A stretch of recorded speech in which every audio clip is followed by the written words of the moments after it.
The Essential Education projector range from Hitachi sponsors ICT programs.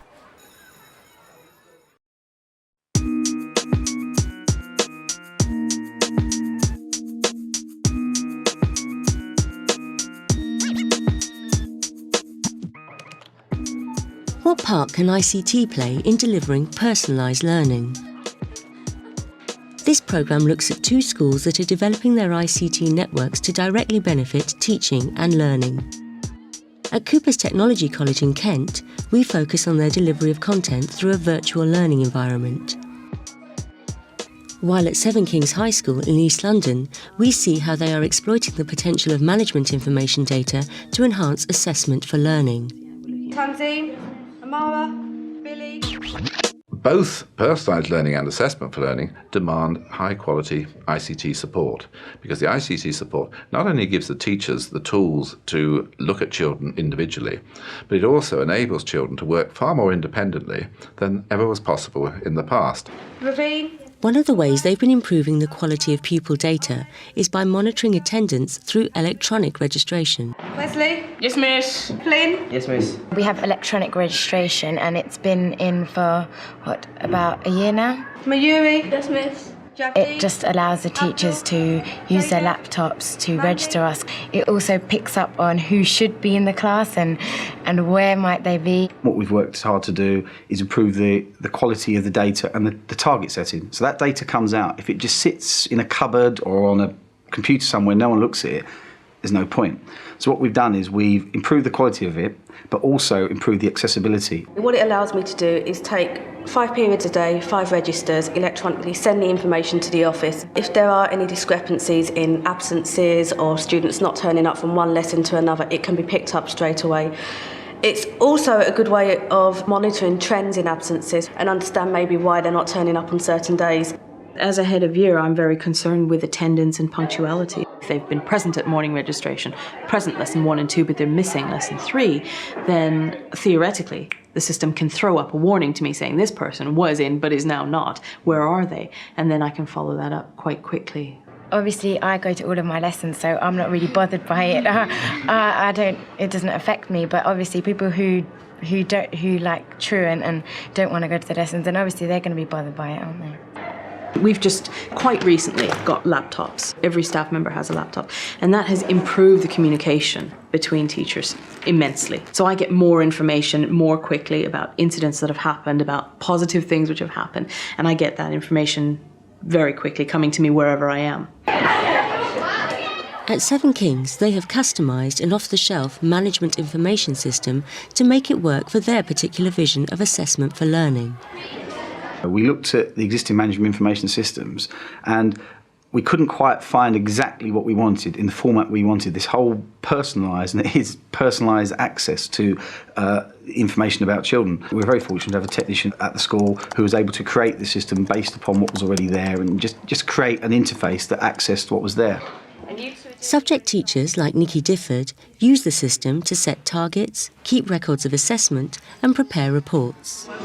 As a design technology teacher, how it works for me, the children do practical-based projects. They're learning a whole wide range of skills in there. So I will interview the children one by one and I will say to them, what skills have you developed so far as part of the course? Right, Jasmine, early into year 9, but what we're doing first of all is your interim report. That's due on November the 5th. Okay. And like we did last year, we're going to discuss all of the grades and all the criteria that you need to be given. I'll start recording it in their report now. Even though it's only November and the report doesn't go out till next March, it is very important that you sort of catch the moment live as it's happening. So what we've got here is student name, overall attainment, effort, homework, behaviour and presentation. So let's first of all talk about your behaviour in the classroom. On a rating of 1 to 4, what would you say your behaviour was? The way you work safely? A 2. This is a group project. Yeah. And you are being a little bit harsh on yourself. Okay. But I think you do work safely, and I think you are being a little bit critical. So your behaviour to me is 1.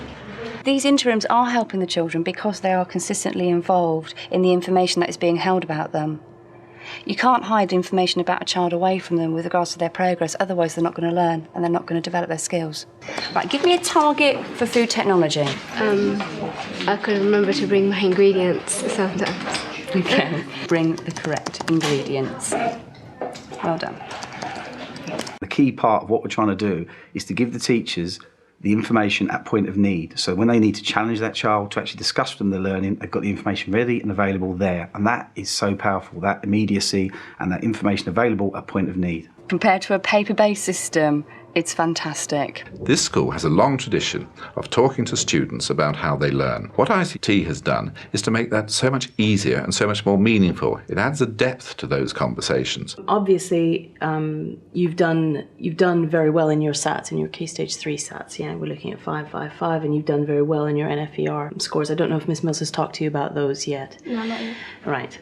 What we use them for is to predict how well you're going to do later on in your Key Stage 3. My role is to draw together all those various different sources of information and to support the learning of a whole child rather than the learning of a child in a particular subject. A load of different information sources are brought together to give one document that condenses all that information that's available to teaching staff. And it draws on the comments of an academic coordinator, Year 7 NFER scores, Key Stage 2 SATs results, and it draws on some background information that we know about the kid. Tanzim, did you know that you're on the gifted and talented list? Has anyone spoken to you about that? Mr. Donetto, possibly? Yeah. He has? Last year. Right, last year. Well, you're still on it this year. It's quite, I won't say it's a compliment because I don't want it to go to your head particularly, but it's something that you should be bearing in the back of your mind, that you can be pushing yourself to achieve really very highly here. The more information I have, the better conversation I can have with that child, and the more focused and the more personalised really you can make that child's learning goals. The next stage for us will be to structure it even further so that we can actually decide which bits can be seen by which students at which time. So when they dial in, they can actually see their latest assignments. Their parents will be able to dial in and see their assignments. They'll be able to look in at schemes of work and everything else. So that the whole virtual or managed learning environment, that will allow us to do that. So that's a big part of our future, I think, and that's where we're actually looking, exploring and talking to suppliers at the moment. One school that is already exploring the potential of a virtual learning environment is Cooper's Technology College in Kent. They're working towards a system that can be accessed 24 hours a day by pupils, teachers and parents, and where the content is personalised to suit all learning styles and abilities. We've invested very heavily into our digital plumbing, our computers, our systems. But once you've done that, that's very mechanical. It's about why have you done it? We've done it because we see that if you want to engage young children are engaged when the work is personal to them. Our virtual learning environment is Class Server. Class Server itself has the student view and the teacher view. The student view is available across the internet, and when they first enter they would log in and see all the classes that they are currently assigned to. When they go into their class, they'll see any assignments that they've been sent by their teacher. This is my page and it's Year 10 ABCE, and only people in my class can do it, only people in Year 10. If anyone else tried to log on, they couldn't get in. And every lesson, something's posted on here saying what we're going to do in the lesson. I can set different pieces of work at different levels for different students in the class, and then they decide when and where they access that. At the moment I've only got this one here, which is on the witchcraft. It says it here, when it's been given to you, how good it has to be and how many marks you can get. Once you go onto the actual page and do your work, you can save it and it will be sent straight to the teacher in a way like an email. It's helped a lot. It's much easier than going home and getting out paperwork, and it's much more organised as well. With one click I can go and do a whole assignment. Some students might prefer just to do it immediately on site and go to one of the facilities that we offer and do it in school hours. But the majority tend to go home and access it at home via the internet. I have trouble writing because I'm slightly dyslexic, so it's a lot easier to go on to work that might be set on here because I've got the internet at home, so I can take it straight away from there, go and do this, answer the questions, send it off to the teacher, not worry about it. And we've discovered that children actually are logging on and doing work at some bizarre times, which is how adolescents work. You know, so you've got pieces of work returned at 2 o'clock in the morning. You've got a piece of work that's been released for a half-term holiday assignment, returned on a Sunday. It's a 24-hour classroom. It really is available to them. We quite often get girls logging on early morning. Boys tend to be logging on late at night rather than early morning. The teacher view is where they would create all their resources, edit them and assign them to classes or to individuals. It's where they would access assignments that have been sent back from students, where they would mark them, give them the feedback and then return them to the students when they're done. As a science teacher, what I do is I use Class Server to be very specific to individual classes and their abilities.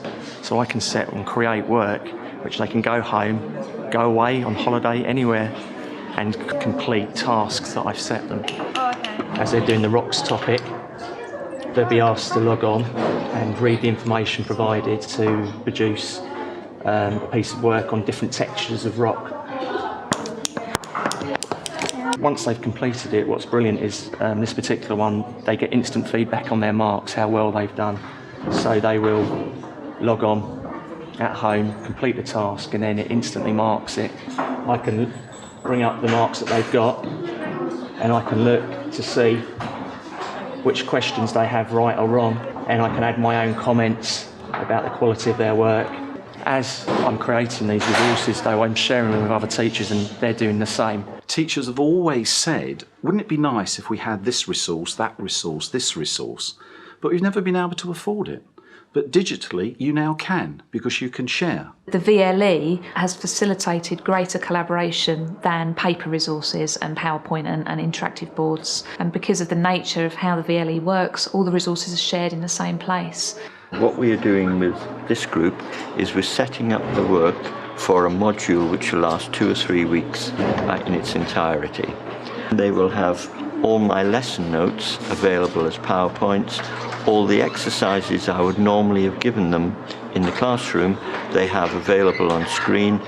My major job is preparing the work, making sure that they can understand it, making sure that they've got work that they can do that gets marked. After that, my job in the classroom is to go around and help individuals. Okay, and then you can attempt that work at home. If you get stuck, you can email into me, or you can post a notice up on the discussion board. We've actually found that if you add to a VLE a chat room, that people will put in there, help, and someone else will come in and say, this is how you do it, but not a teacher. And so you're actually developing in them some form of collaboration, student to student. You can leave a message for someone and a teacher can respond to it with the, so if you ask a question then they can reply, or if you have a problem with an assignment then you can ask the question and see if anybody else has the problem and you can sort of collaborate and work together. So what's the next step at Cooper's? Our main concern is that the virtual learning environment was working independently of our management information system, and that, say, come a parents' evening or a report writing time, a lot of information was having to be recollated and presented. Whereas the potential of the Learning Gateway, we hope, is to bring together the 3 layers of learning: the parents, staff, and students, and really put students in the fore in terms of their ability to manage their own learning rather than being led by staff and by parents. All of these things are still in their infancy, and we've got to say that, and you still have these slight hiccups every now and again. But it's by working at it and having the conviction that that's the right approach, and also saying to parents, that's how we're doing it, because that's what you're seeing in your own world.